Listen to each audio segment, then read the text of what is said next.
So after the search problem, we discussed about the sequential search as well as the binary search. Let's take a look of the other problem. And in this problem, it's a little bit more complicated, and we will try to see 3 different kinds of programs to solve the problem. At the same time, we can compare their big O analysis. So the next problem is what we call the maximum contiguous subsequence. So let's try to understand what is this problem first. In this problem, given some positive values and some negative values, and we try to put them in an array, and what we want to do is try to find the maximum, and the keyword here is the contiguous value of sum of AK where K equals to I through J. So what that's trying to say is that in that sequence, we need to try to find a sequence that are connected to each other. They are contiguous numbers, and we want to find among all of those values what is the maximum sum that we can get. If all the values are negative, we will get a 0. However, let's take a look of an example, try to understand it. So let's take a look of this one. In this example, we have several numbers over here. Some of them are positive and some of them are negative. Again, the problem is that we want to find the maximum contiguous subsequence that gives us the highest value of the sum. So let's take a look. If we're starting with the first one and including the next one, then we get a negative 8. Obviously, this is not going to give us a maximum value that we are looking for. So let's take a look at this. If we're starting to sum up all the values, we get a negative 11. Obviously, this is pretty small and it's not the maximum value. So the same sequence, if we're starting with 1 and with 3, then we found out the sum is 4. 4 is greater than negative 11. Again, all of the values need to be in a contiguous fashion.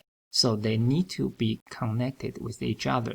So we find a starting point and we try to keep going until a certain point, and we try to find the sum of that. And the problem is try to find the maximum that can provide us in the given sequence. So let's take a look of another example, starting with 1, and again they need to be contiguous. So we look until 7. This time we get a value of 4. So we have a longer sequence, but we didn't get a better value. Still 4 compared with 4, and that's the sum we can get from this starting point to this end point. So if we go further, starting with this location, go until the end of that location, we actually get a little bit higher. We get 6, which is higher than 4. And this is the problem we want to look at. So saying that and we can start at any location, end in any location, as long as they are contiguous. So saying that we started with the value of 2 and end of 7, in this case, we get a value of sum of 9. So this is actually the current maximum that we can find.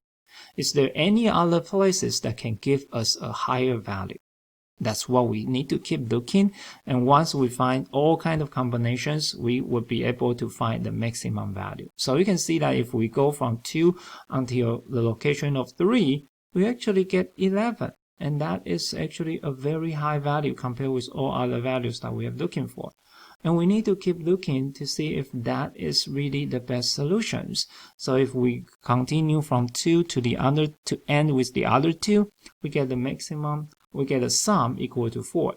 And among all of these tests, we actually realize this is the sequence that gives us the maximum continuous. The sum is 11. The starting point is at the location of this 2 index until this 3 index. And that is the problems that we want to solve. Like I said, this is not a very easy problem, like as simple as binary search or search problem. So you need to understand the problem first, and then we will dig into how do we solve the problem. In order to make sure you understand it, take a look of this sequence. Try to pause the video, try to find the maximum contiguous subsequence, and then also identify the initial index and the end index to give the complete answer. So please pause it, and then once you find the maximum, and we can continue. Assuming you already find it, that the maximum sum that you can find in this example is starting from index of 1 goes to the end of index 4, and the maximum sum is 10. So that is what we will be able to see in this example. Let's try another example. So the only thing I change is the last value, and then pause the video, try to find out what is the maximum contiguous subsequence and what is the starting index and what is the end index. Here is the answer. The maximum contiguous subsequence is 11 and from index of 7 to 9. So these are the two examples I want you guys to practice on your own. Make sure you understand the problem completely so that we can continue our discussion. Of course, here is the extreme example with all the values are negatives. Of course, in this case, we would, by the definition of the problem, the maximum contiguous subsequence equals to 0.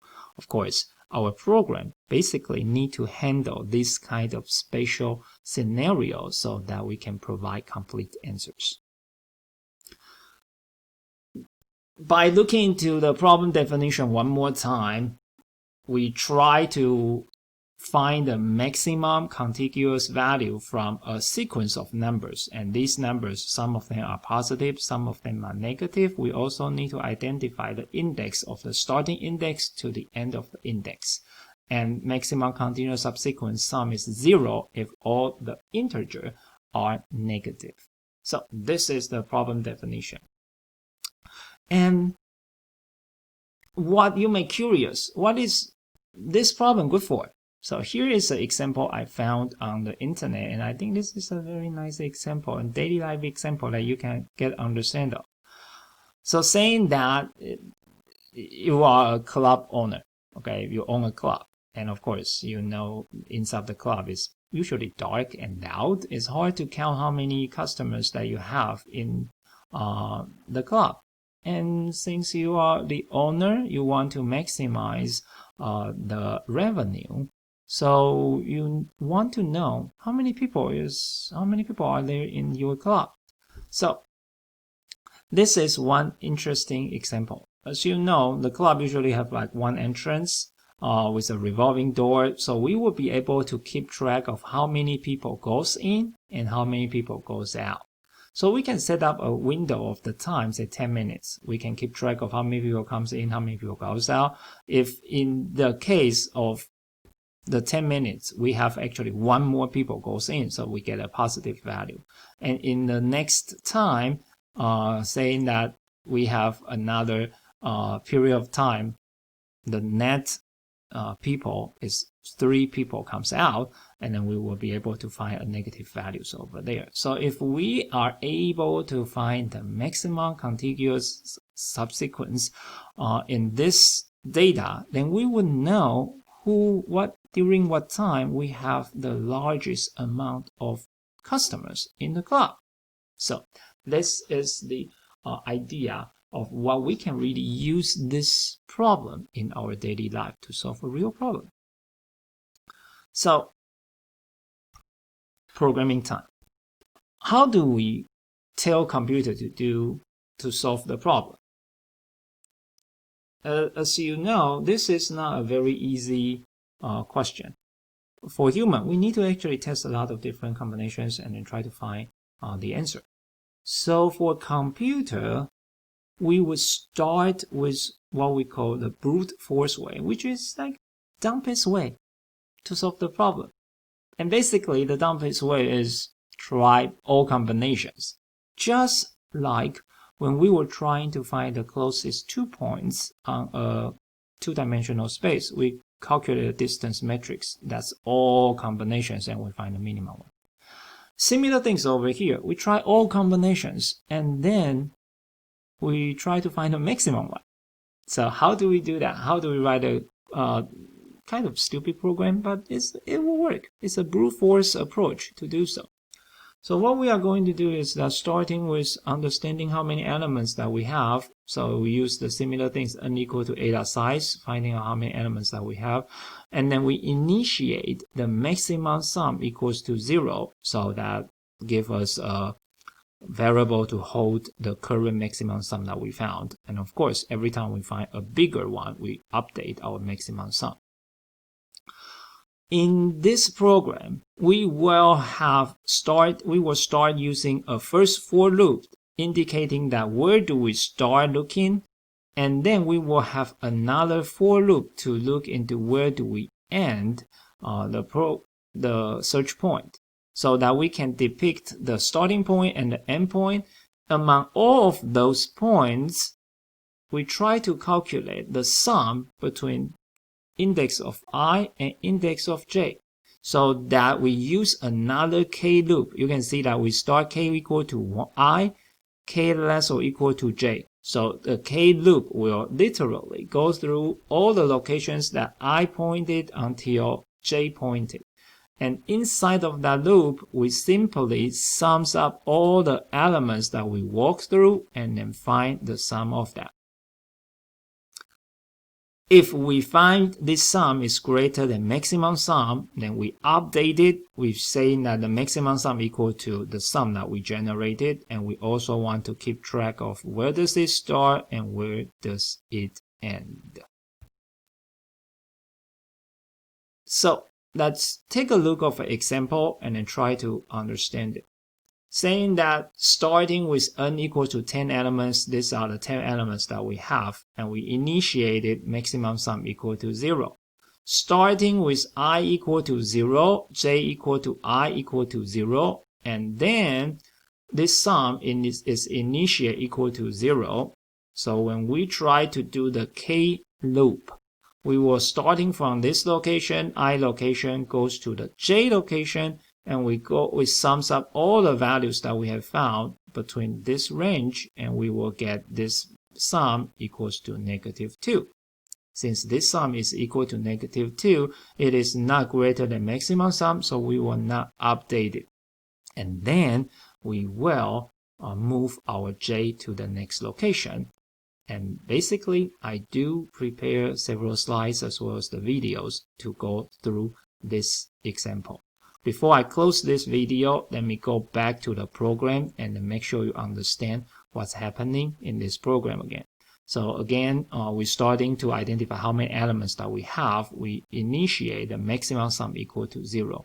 We use a I loop to indicating where do we start to look. J will starting with the location of I and then go through each location until the end of it, so that it will generate all possibilities from I as a location goes to all possible end location as a j, and then inside of that we will use a k loop to walk through every single one of that, and then sums all the values that we walk through using the k loop over here. If this sum is greater than maximum sum, we need that information, so we will store that information. A little bit details I want to look into this program is that the first for loop is basically need to go through n elements. The second loop, j, starting with the location of I and then goes to the end of it. So basically it still goes through n elements. It was starting for where I started, so when I goes toward the end, j will have much less spaces to walk through. However, in the beginning, you still need to walk through all the elements, so averagely speaking, it's probably half of n. The k loop is going to go through where I started and j ended. So literally, if we use the big O notation concept, we understand it still go through n elements. One thing you need to notice is that they are nested to each other. So I can tell you at this moment, and we will look a little bit deeper in that, If they are nested to each other, n multiply n will give you an n cube operation.